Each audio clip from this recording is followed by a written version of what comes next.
Thanks for joining me for another episode of Superwives of the NFL. My guest today, not a superwife, but a family member. About the closest thing you're going to get to a superwife is a super daughter in the NFL. So it's my stepdaughter, Danielle Lynn Watson. This is so weird interviewing you. I know.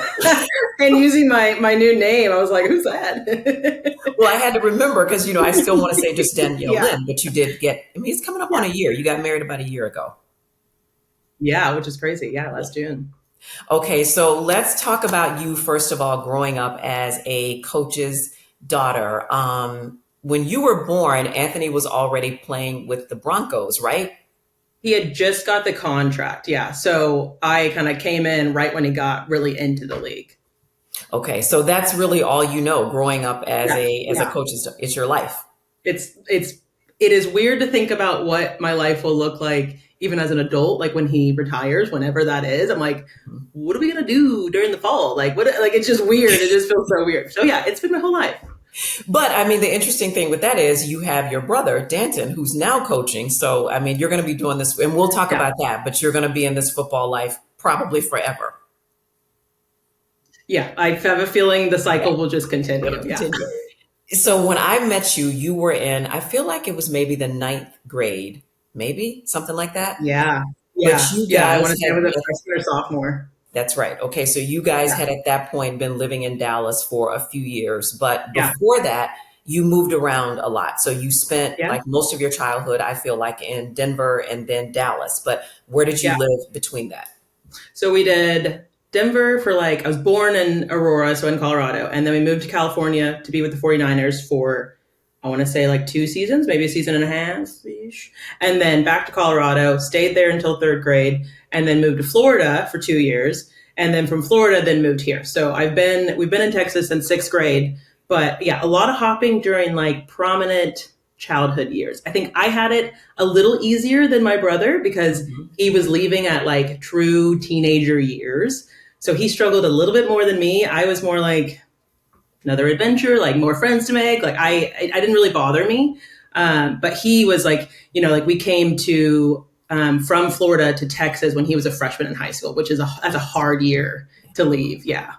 That's tough. But it didn't really, from what I see now, have a negative impact on him. No. I like that we've moved around a lot. I couldn't, and maybe it's just because I didn't grow up with this even being an idea. I couldn't fathom living in the same house my whole life, which sounds crazy, living in the same place, the same things. I like that I have a bunch of different friends in different, states. I had different childhood homes, different schools. I love that I had that.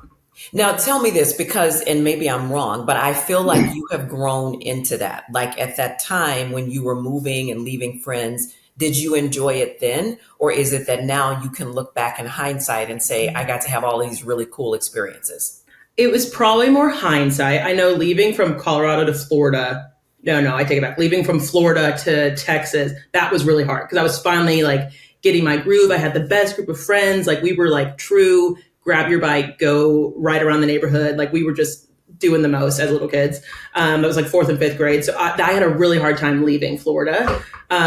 Looking back on it now, I think it's so cool. But had we left again, I think that would have been a different story. I think I would have been a little bit of a monster if I was a teenager. So I think I lucked out being still younger when it happened. As a teenager, that would have been hard.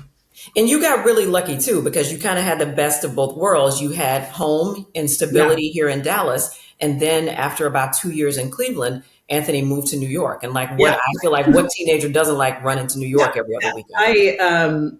I am very spoiled to be able to escape to these amazing places. And that's why some of my coworkers, it's so funny because you guys lived in New York for so long. They thought I grew up in New York. They're you operate like a New Yorker. And I was well, my prominent years, I was going there all the time and I was immersing myself in the culture. So I was all about it.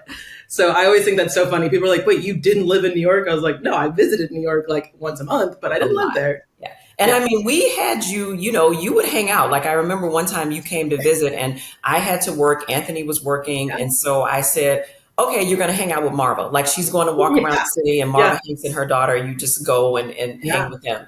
And then you got to the point where you would do your own thing and figure out the Yeah. Uber and get home on your own, get a cab. Yeah, which we also talk about hindsight, like wild move Yeah, on our yeah. part. Like I was taking the subway, taking cabs, I was taking the bus, all in high school and college. But it made me this like I love solo traveling now, and Yeah. I think it's because of that experience. I think if I didn't have that time where like when you go to visit and everyone's working, like what else are you supposed to do? You go Right. explore. So now like I love to solo travel. So when you look around at like your friends, how has your life been a little bit different from theirs because your dad has always been a coach in the NFL? I think one thing I didn't really notice until I got older, like even like out of college older, like got into like real life jobs, like that type of older. The traditions our family have, in my mind, I was like, these are normal. But then when you start like listening to all these other families and what they do, I'm like, I couldn't have fathomed to, have these holidays where you have everyone get together or you fly somewhere else because holidays usually fall during football season. So we have these like makeshift holiday dinners with either like coaches' families or neighbors. And like, I love that. So now I've like taken that into my life. And when we have holidays, I'm like, anyone who doesn't have a place to go, just come to our house because that's what we always did. So our traditions are different. The fact that obviously going to like very privileged being able to go to NFL games. Like now that I'm adult and I know like the prices of stuff, like when I was younger, I was just, you don't really think about it. You just go, you're like, it's a fun day. Now I'm like, oh my gosh, like what a privilege it was just to be able to go to games and do what we do. So the fact that that was like my Sunday was to go to an NFL game as a kid, it just was what you did. And I was around, Hall of Fame players now. And like, for me, it was just what we did. It was just like our everyday. But in hindsight, I'm like, gosh, what a privilege that was to live that life as a kid. It just seems like it's normal for you. Yeah, which is like crazy. Like, yeah. And I remember recently, it was a few years ago, we were somewhere and you said, my mom and I were saying, if we ever had to pay to park, we don't know what we do at a game because it's just the little things. Like you think about what other people pay to park, you never have to Yeah. worry about it. We never have to worry about it. Yeah. And I again, recently it's a very, went to, first world advantage to have, but right, it is what right, it is. exactly. I went to a game a couple years ago. I went to a Cowboys game when one of my brother's best friend was playing. So I went to support him and I was like, I don't know how to operate a game day without being a part of the game. Like I was like, I don't know when to get there. I don't know where we're parking. I don't know what people do. Like it just was bizarre. Like it was just not a world I was used to. So, and I want to talk about Danson because Danson played high school football, college Yeah. football. He played with the Jets, like in the preseason, tried out with them, and then went into coaching. So, Yeah. even your holidays with that, like I know a lot of your holidays have been spent at Danton's bowl games. Mhm. Yeah. A lot of my birthdays too. That was Oh, that's right. I will say being the sibling in this sense, like I had to learn to be very selfless. Like I just had to learn like this is just the life. Like you don't have a choice because my birthday is New Year's Eve. And so a lot of bowl games are either, around Christmas time or they're on New Year's Eve. Mhm. So for that whole 4 year span, I spent all my birthdays at the bowl game, which were in fun places. So it was fun. But yeah, it's definitely it's a different life with him also now being in the business and planning. Like, I mean, for like my wedding, I hate the heat, which is crazy because we live in Texas, but I hate being hot. And the only time I could get married was in the summer, which is just like, I did not want to do, but it was the only time that worked with their schedules. So yeah, it definitely adds some weird quirks into your life. Because for them, that is the only time that we definitively know that they will both be off for a good chunk Yeah. of time at the same time. Yep. And Yeah. even then, because of Danton's schedule, he was only there for what, 36 hours? It wasn't like he could come and Not hang even out. It that. was only It sister. wasn't even a full day. Yeah. He got there the day of the wedding that morning and then had to leave that next morning to go back to work. So there's a lot of like those little moment sacrifices that you have to just be okay with. Like it's just you have to grow up really respecting the game and the work that they put into it without having animosity towards it, which came with growth and therapy. So it was not a natural thing for me just to have because it's a lot of little moments that get taken up by the game. That is a good, I like the way you phrase that. You have to respect the game and the work that they put into it without the animosity, Yeah. which is not always easy to do. Because even on, birthdays, and this, Anthony, well, my birthday, we will be together sometimes, but Yeah. Valentine's Day, maybe even my birthday, our anniversary, it's just never a given Yeah. according to what his schedule that we're going to be together. Yeah. It's a very go with the flow lifestyle. I think my friends, I drive them nuts. They call me type C because when I need to be type A, if it's like work, foundation, like I'm on it. I'm very type A with that. But in life, I'm very type B. I'm like, well, I'm going on a trip tomorrow. The flight, I don't know. I haven't got it yet. And I've gotten that from Dad and Dan because in the lifestyle, it is a lot of like go with the flow, last minute things, just like adapting, learning how to just adapt on the fly. And so they're like, I don't know how you live your life like this. And I'm like, this is how I grew up. Like, Yeah. I don't know what to You tell see me you. rolling my eyes because, Yeah, yeah, yeah. I'm someone not asked as me the bad other as day, them, yeah, but I'm when are approaching you it. going on vacation in June? And I said, Anthony will buy the ticket a week ahead of time because he'll just be like, I don't know. I don't know what I have going on. I don't know when I'm going to be off. Like, you just go with the flow. Yeah, my friends always make fun of me for having, we call my trunk like a closet in my car. And I'm like, do you know how many times my dad has texted me at 3 p.m. on a Friday and said, hey, I'm at the airport. I'm in town. Want to go to dinner? And I'm like, I work in Dallas, live in Fort Worth. So yeah, I have closed my trunk. I'm in. Like, you just got to be ready for everything. But, and you've said you didn't always have this vantage point No. about it. It had to be a little bit harder, as a kid, Yeah. not having your dad around a lot, missing out on a lot of things. Yeah. It was an adjustment, and it was that it just took time. Honestly, I don't even think it's something I could have grasped when I was younger because I just didn't understand that. He said he was going to be home at 5, but now that I'm adult, I'm like, when do meetings actually end on time? Like never. So like it's not like he was choosing that. It's just the reality of the job. So yeah, it just took time just for me to see it that way. When I was a kid, I definitely had my moments of tantrums. I'm sure. Yeah. I'm sure he can tell you. So what is it? Is it more difficult being a coach's daughter or a coach's sister? And I think I know the answer. Ooh, that's a good question. I think, okay, I will say this. I think because my brother is married and with kids and he has his own family and they're doing their own thing, that it was much harder to be a coach's daughter. But if he didn't have his own family, I feel like I would probably have the same feelings I had towards my dad of like, you're not able to come to things, yada, yada, yada. If he didn't have his family, because now I'm like, well, I come like fourth or fifth to them. You know what I mean? Like he's got obligations that aren't me. And like, I love my sister-in-law is like my best friend. So like, I love them. So I'm like, I don't have that animosity because I'm like, you've got way other priorities than like seeing me or doing things with me. You've got like a whole family. So I think the coach's daughter for sure. But I will say it was nice having a sibling to go through it with you. That's true because it's a very unique experience. So yeah, it is. We laugh all the times about this, like the craziest stuff we would do. That like when we moved to Texas, we didn't have any friends yet, and we lived out of an extended hotel for like 2 months in Valley View or Valley Ranch, wherever the Cowboys facility used to be. And Dan and I would go up to the facility and play racquetball for hours. Right. And I was like, what sixth grader and freshman in high school are allowed to go to a facility and go to work with dad while we just like played around the facility? Yes. So we always talk about just what a weird childhood we had. Or, I remember you would come in and visit with New York and you'd go to the facility and you would just go hang out in the cafeteria and eat with the players. And it's like, why? Cook was like my best friend. Yeah, he would make me pancakes from scratch every time I walked in there. Dad was like, where are you going? I'm like, I've got people to see. Like this, I'm not here to see you. I've got people. That is funny. No, and we keep talking about Danton, and I always feel like I have to say this. Danton is the defensive coordinator for USC. Did you ever think growing up, dealing with Anthony's career, that your brother would one day be on the track to coaching and playing? Yeah, I either thought he was going to have the exact same track of like playing and then coaching or go straight to coaching. It was not a if, it was a when. Like I always knew that. I am surprised he's doing college because we just didn't grow up thinking about coaching in college. It just wasn't on our forefront. But now I'm like, completely makes sense. Yes. But yeah, I 100% knew this was coming. So what is it like now? So tell me about your job, just for the audience and the listeners, because you have your own identity that you carved out away from football. So what do you do?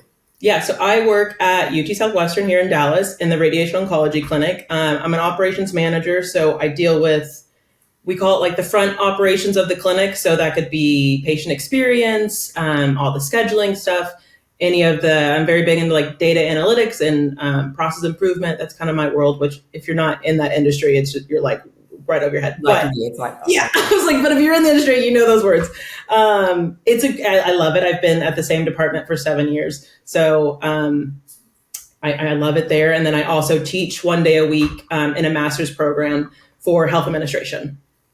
so did you ever, and I know the answer to this, did you ever consider a career that had anything to do with sports? Oh yes, I considered them all.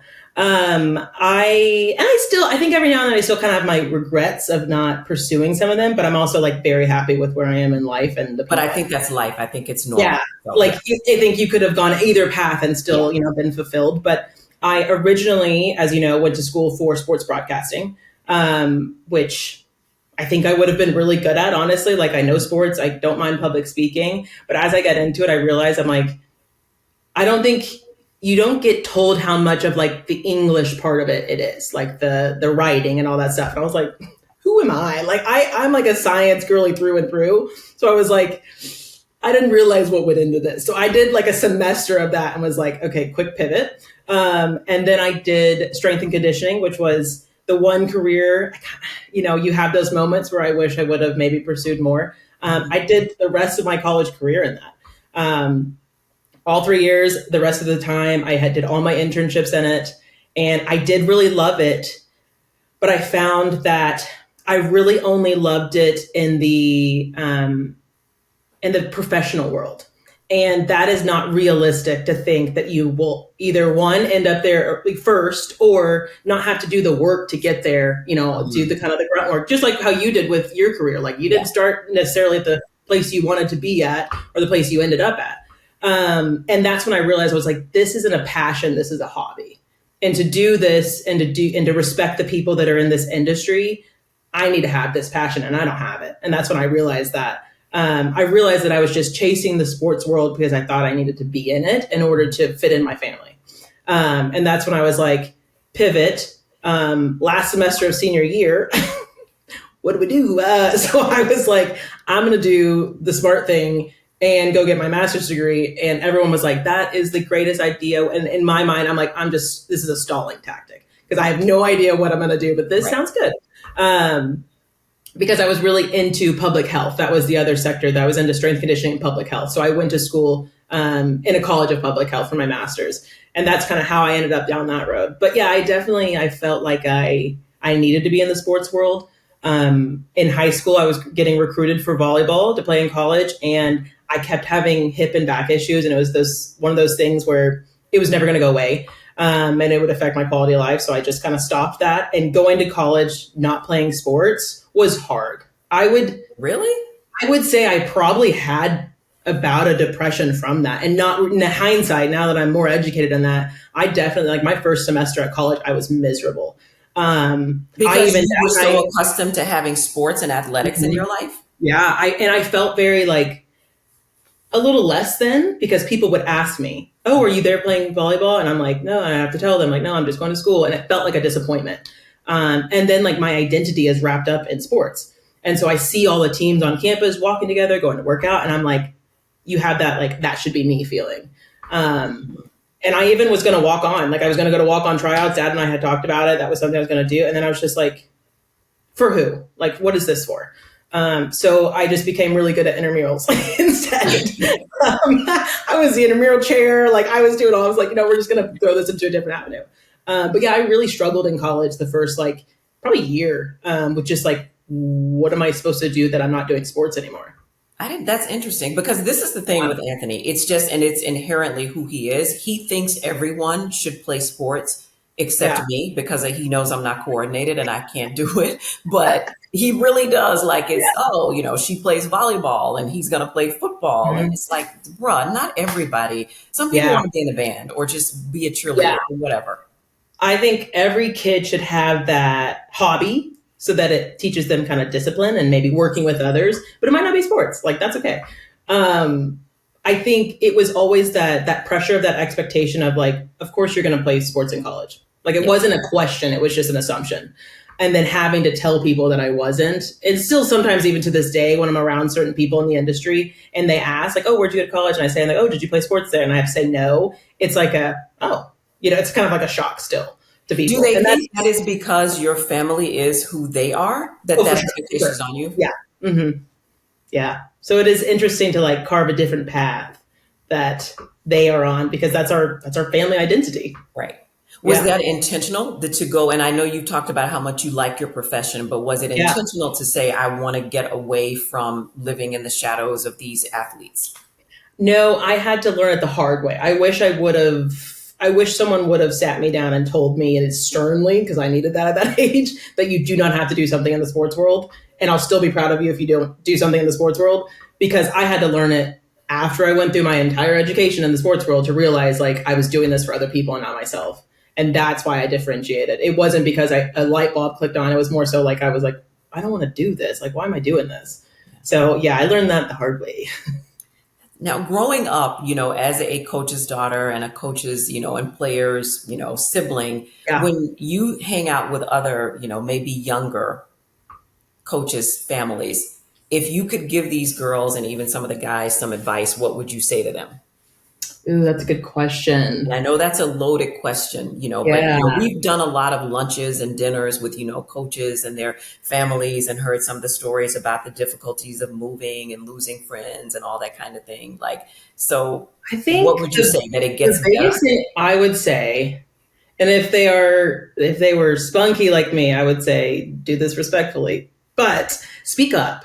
If someone misses your birthday, or if you really wanted your parent, your dad as a coach to come to that volleyball game that they couldn't make it to, speak up, because maybe they can't change that, but it's that line of communication, and it would make you feel better knowing that they wanted to be there. Because I think as kids, you make these assumptions like work is being chosen over you. And now that I'm an adult, I realize like that wasn't the case. My dad doesn't love that he missed out on that stuff. It wasn't like, he chose that. It was just the reality of his job. So I wish I would have spoke up a little bit more and just had more open communication about it, because I didn't have that until I did therapy later. And then we talk about it and you're like, God, why don't we do this when it was happening? Because we just would have solved so many things.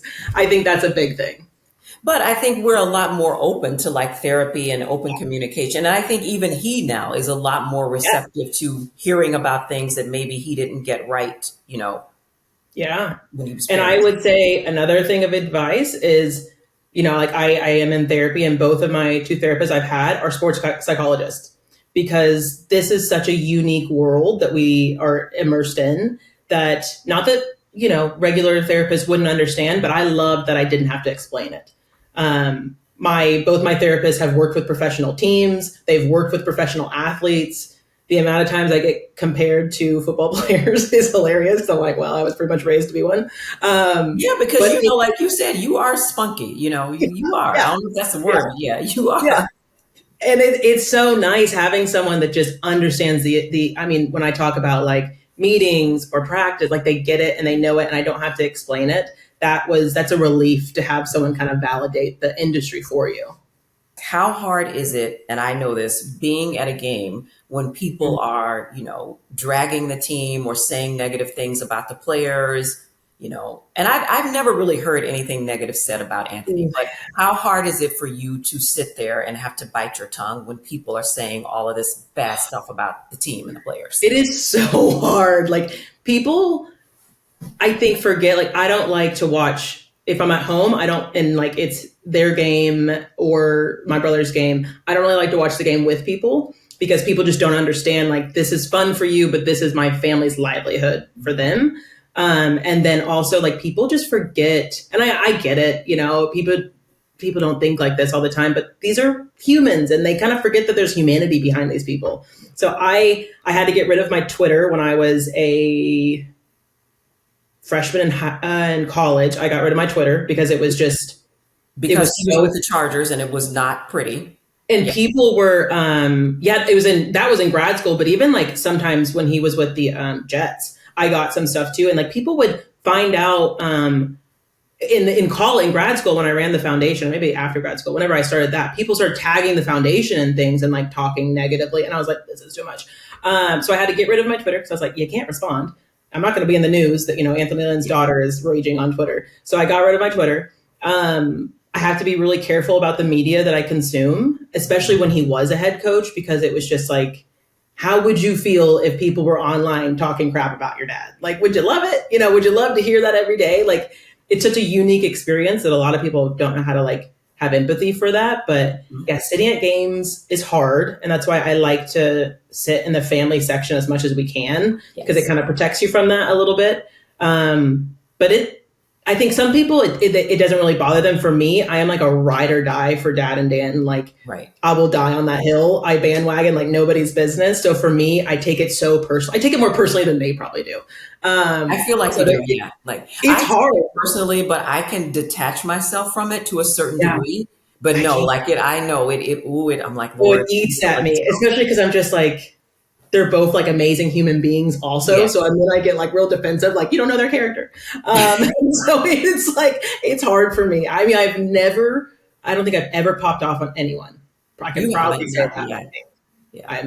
Don't quote me on that if someone sees this that I popped off on, but I don't think I ever have, which is good. Trust me, like we're together a lot at Anthony's games, and I don't ever want you going off on someone saying, you don't know their character. Like, that cannot be the argument. And I think, honestly, the rise of social media has made me so much better, because if I didn't have that, like, someone could record this and it would be all over the news and my dad would see this, it might be a different story, but I'm not going to be in the news. So I keep it to myself. I'm like, woosah. Yes. I'm going to go get a margarita and just, I agree. Like, it makes you just, I don't want to be viral. So let me just bite my tongue and walk away. Yeah. Preston hates watching games with me because, especially if they're like playoff games or big important games, Preston, my husband, he, obviously you know that, but I know other people might not. I'll wear headphones. When he was a head coach, I'd have to wear my like Bose headphones because I couldn't listen to the announcers, because I just didn't like some of the negativity. And I know it's like, you can't shut out all negativity, but I was like, I'm already anxious enough. Like, I can't listen to them and be like, it's not looking good. Like, I was like, I don't want to hear that. Yeah. Which is why I walk away. I can't do it. What was it like? And this was something we had talked about too at the time. Like, we've already talked about how you wanted your own identity, but just, when they go through getting fired and your identity, I know for me a little bit, it was wrapped up in that, but not as much as some people may have thought that it was. But it's a gut punch for you too. But that's where it's very important to be like, I have my own stuff going on. We have other things going on as a family. So this doesn't completely define us. Yeah, I think it affects me more so from a personal standpoint of like, that's my dad. Are his feelings hurt? Which they're not. But that's like me. I'm like, is he okay? Like, I care more about him than losing the team. But it still is like a transition of identity. I mean, you have gear. You have for however many years you've been, and again, I'm a ride or die. So I've been a diehard for whatever team we're on. And now I'm like, on to the next one. I'm very good at that, but it is an adjustment for a little bit, especially if you've made friends with the people that are out on the teams. I think the Chargers and the Bills were hard ones for me, because I feel like we started making more connections on these teams and making friends outside of just like the coaches' wives and stuff. And like leaving that was hard, but at the same time, I love that we get to live in new places and we get to experience new people and meet new people. I feel like we have picked up people along the way. I was literally on an airplane the other day, and Angel, whose husband has coached with Dad forever, was sitting in front of me on this airplane. And I was like, hello? I like leaned over and she was like, hello? And I was like, my friend's like, who is this? And I was like, well, I've known her since I was in 4th grade. And you just pick up these great people along the way. Right. So it is hard picking up and moving. But at the same time, I love these new experiences. I love going to new stadiums because, again, I'm like a fan of the art of football. That's like, I love stadiums. I love fans. I love traditions of different teams. So now, like, being at the Commanders, like, that's not a stadium I think I would ever have gone to, because I just never go up there. But now I'm like, I love it, and I love the fans and being immersed in like the culture of that team. So it is hard, but it's also, I think, really fun. It's fun. And I Yeah. remember you back in the day would say, I don't like these fancy stadiums. I Yeah. like the Bills, old school Oh, football. the Bill Stadium is like one of Great, my but I'm not favorites. mad at SoFi or the Cowboy Stadium, but Yeah. I want the old school. Yeah. I want Okay, to feel okay with throwing my peanuts on the floor, and you do. I want the bathrooms not to have flat screens in them, and I want to feel a little gross when I leave. Like I just love that like true football feeling. That's just my favorite.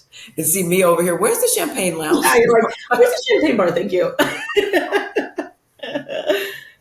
Oh, okay. We got to talk about the foundation at some point. But Yes. the other question I wanted to ask, when you're juggling schedules, like I know even for me, and we maybe make it to one of Danton's games. So Hmm. when the schedules come out, I have his games on the calendar. I have our games on the calendar because even if we can't go, Anthony, who is just not plugged into anything but work, is going to come in and say, where's his game? What time Yeah. is it on? When So is it's it? like, Yeah. what is that like for you? Like trying to juggle, when can I go see my brother play? When can I Yeah. go see my I dad? try and go to one game a month of each if I can. Last year, Danton's games never fell on a time I could go. I didn't get to go to one game. And the one time I thought I was going, I flew in on a Saturday and I was like, I'll just go to the game that night. And he was like, we played yesterday. And I was like, Mm, that's on me. My bad. But I try to go to one of them a month. Um, but it's hard. I mean, my work calendar, I have it all over my work calendar. In the fall, I just acknowledge that I'm going to be a little booked. And that is something I'm not sure how I'm going to handle when dad retires, whenever that is, because I'm used to that, like that busyness of like flying to a game, seeing him a little bit on Friday, then seeing him after meetings on Saturday, and then going to the game Sunday. Like that routine is one of my favorite things like in my life. Like I just love that because it's our special little thing. Like it's right. special to us. So it is busy and it's a lot of coordinating, but I honestly like thrive on it. I love it so much. I think about that too. Like, what is it going to be like? Because as we're getting older and he's talking more about Yeah. retiring, it's like one day our Sundays are just going to be, really quiet and Yeah. low key, and that's going to be different. But you Yeah. touched on something else. Like when you come out for the weekend during the season, you don't have a ton of time with him. Mm-mm. Yeah. You get It in is. Friday. We'll typically do dinner Friday. You Mhm. see him a little bit after the game. No, a little bit after the game Sunday and a little bit on Saturday. It's not a ton of time. Yeah. And part of it, I think I used to kind of it would upset me a bit because I wouldn't get to see him as much as I want. But also now it's almost like it's back to that like not having animosity and the respect of the game. It's like that reminder for me when I do go of like how much he's working and how hard he works and how disciplined he is. So sometimes it's like I need to do that. Even if I don't get to see him often, it's like I need to see that he's putting in these hours and that he's dedicated to it because it helps skirt that animosity a bit of like, oh, I only got to see him for a few hours. I mean, there's been times I've gone to see my brother and I literally, I'm not kidding, total have probably seen him for like 4 hours the whole weekend. Hmm.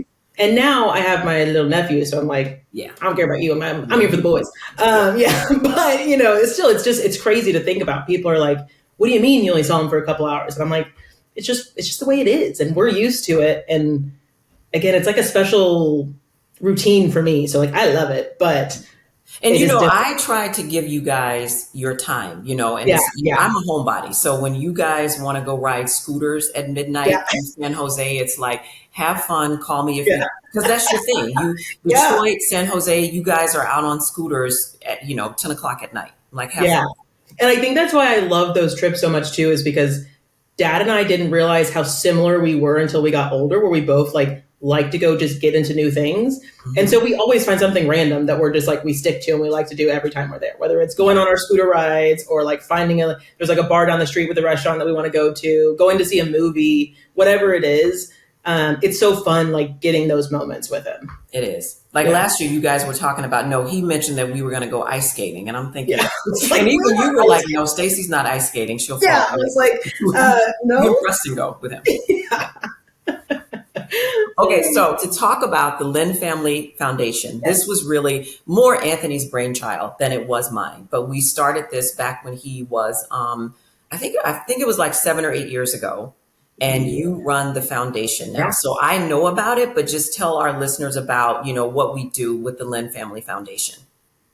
Yeah, so we're essentially like a grant-based foundation. So when Stacey and Dad kind of created this, we thought about like do we want to have our own projects, or do we want to have our own little side thing that we do? And we may do that in the future, but at the time we're like, why be competitors with these organizations and nonprofits that we absolutely love? Why not just try and support and uplift their current missions?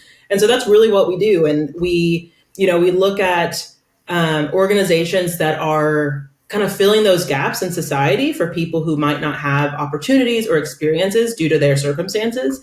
And that could be, whether they grow up in a family without maybe role models, remember they don't have the money to, go to school or go on school trips, or like Hugs Cafe, which is here in McKinney in Texas, who employs adults with disabilities. And we just kind of weasel our way into these great organizations and just get to support them. Like, it's so much fun. I love that we just get to meet all these people that are doing incredible things and then just uplift their mission instead of, having our own projects that would essentially compete for resources with them. So I love that about us, that we're truly giving money to other people and supporting them, doing events with them, helping them with projects, and then just, support people. Like, it's very fun. It's a lot of work. It is. And you honestly do most of the work. I mean, we basically came up with the concept for a foundation and said, here you go, Danielle. And I remember. Yeah, I remember. I remember the day that it happened. Dad said family meeting. And I was like, we've never had a family meeting in our life. What do you mean family meeting? And he was like, we're creating a foundation. You're going to be the COO. And I was like, I don't know the first thing about accounting, Dad. And he was like, well, I've got financial people for you. And I was like, I don't know how to do this. I don't know how to do this. Da, da, da, da. And he was like, I believe in you. And I was like, thanks. Yeah. Well, he's off. Yeah, he believes in you. Yeah. But it's super rewarding. And it is a lot of work. I mean, I juggle it with a lot that I do, but it's worth it. And we appreciate all of the work you do. So we've got Hugs, which is a cafe in downtown McKinney, Texas, that works with adults with disabilities.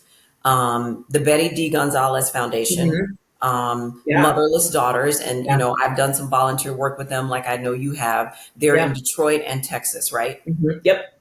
And some of these girls, their moms are not in their lives. Some of them, their moms have passed away. And then we've got Young Warriors out in LA, which is young men who don't have a father figure. Mm-hmm.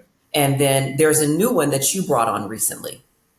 Above All Things is a new one that we're kind of they're out of Collin County. And they do really incredible stuff where they do just like fairs for people to get resources on, financial literacy, health literacy. They do camps. They provide just like supplies for kids. So we're really trying to get plugged in a little bit more with them. So I think there'll be more to come in the next coming years with them, which is really exciting. But that's like just another example of we just meet these organizations that are doing really cool stuff. And we're just privileged enough to be able to support them and work with them. Now, we have a golf tournament coming up in June. Yes. It is June 22nd and June 23rd. It's in Frisco, Texas at the Stonebriar Country Club. The whole entire 2-day event is going to be benefiting our foundation, Lynn Family Foundation, but also Majority Hugs Cafe. They are doing incredible things right now. It is so exciting. I love telling anyone that will listen. They're opening a training academy, which is where they're going to train they call their employees teammates. So new teammates to be in the hospitality business. And this is just going to be a beautiful facility to do that, where they can teach them different cooking things, different hospitality skills. And there will be a locker room there where they'll get ready, and it'll be the Lynn Family locker room. So we're really excited about that. And they are also expanding. They've gotten into a couple other organizations in the area where they have teammates work there. And they are opening a new location in Dallas in the next, I think, year and a half, 2 years. They have a lot going on. It is a really fun time to jump in and be able to continue to support them. We will have teammates at the golf tournament. I'm really excited about that. They're going to be at a couple holes and also just driving around meeting people. And I think they actually might have a golf team as well, which will be really fun. They're great people. They do great stuff, and they're just genuine and wholesome. And it's so exciting to be able to work with them. And my cousin, so your niece, Marty, she works there. She's worked there for I think as long as we've supported them, for a really long time. And she loves it. I mean, everyone and anyone in the Hugs organization knows who Marty is because she's just such a light. So it's fun to be able to support something that, one, we've seen the benefits of, and two, we get to watch people shine through. It's really rewarding. And to see these adults with disabilities who may not be given opportunities to, just have a sense of adulthood and feel Yeah, worthy and feel like they can interact with other people and 100%. be productive. This is so Yeah. rewarding for them. I've volunteered with them before and just gone and helped preps like things like very simple things, so not on their skill level, but like carrots and like chop things for the Mhm. cafe. And the amount of time some of the teammates are like, they'll look at my plate and they're like, "Yeah, that's not right. Like, you're supposed to do it like this, not that." And I was like, "Hey, like they're incredible at what they do, Yeah. and they make great food, and they make their hospitality skills are really good." And you're so right. There's so many organizations that I don't think would have given them the opportunity if they didn't have champions like Hugs pushing just industries to be more inclusive. Okay. So this is June 22nd. That's a Sunday, right? So that is the kickoff gala or Yep, cocktail hour the party. reception, Yep. And and there'll then be auction Monday will items. be, yep, there'll be a live auction, silent auction, cocktails, appetizers, just like a good hangout time for everyone, along with the auction. And then Monday we'll have the golf tournament at kickoff that morning. There's still tickets out there. You can just visit our website at lynnfamilyfoundation.org. And on our events page, you can find all the information, whether that's tickets to both events or just golfing or just the tee off party, and also our sponsorship packages. We're always looking for people to either sponsor or give in kind donations for the auctions. We're always looking for that. But yeah, it's going to be really fun.